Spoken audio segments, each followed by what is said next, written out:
भगवान ने कुत्तों से कहा, मैं तुम्हें 20 साल की जिंदगी दे रहा हूं, जिसमें तुम्हें दिन रात भौंकना होगा।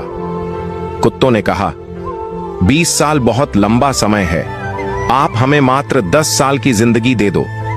भगवान मान जाते हैं। फिर भगवान ने बंदरों से कहा, मैं तुम्हें 20 साल की जिंदगी दे रहा हूं, जिसमें तुम्हें लोगों को हंसाना और कूद फांद करना होगा। तो बंदरों ने भी कहा, 20 साल बहुत ज्यादा है, आप हमारी उम्र भी कुत्तों की तरह 10 साल ही कर दीजिए। भगवान फिर से मान जाते हैं। फिर भगवान ने गाय से कहा, मैं तुम्हें 60 वर्षों का जीवन देता हूं, जिसमें तुम्हें किसानों की मदद करनी है और खेती बाड़ी करनी है।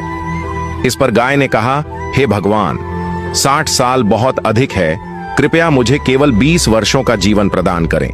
फिर से भगवान मान जाते हैं। फिर भगवान मनुष्य से कहते हैं, मैं तुम्हें 20 साल का जीवन दे रहा हूं, जिसमें तुम्हें हंसना है, खेलना है और खूब मस्ती करनी है।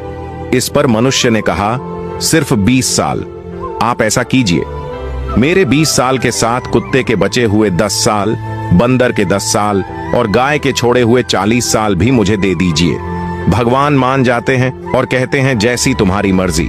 हम भगवान के दिए 20 साल बहुत मजे से जीते हैं। उसके बाद के 40 साल कड़ी मेहनत और परिश्रम से जीते हैं। फिर बचे हुए 10 साल बंदरों की तरह हम कूद फांद करते हैं और आखिरी बचे हुए 10 साल हम घर के बाहर कुत्तों की तरह बैठकर पूरी दुनिया पर भौंकते हैं। हो सकता है जिंदगी का सच न हो, पर कहीं ना कहीं इसमें सच्चाई भी छुपी हुई है। हम भगवान के दिए 20 साल बहुत मजे से जीते हैं। अगर वीडियो अच्छा लगा हो तो लाइक और शेयर जरूर करें।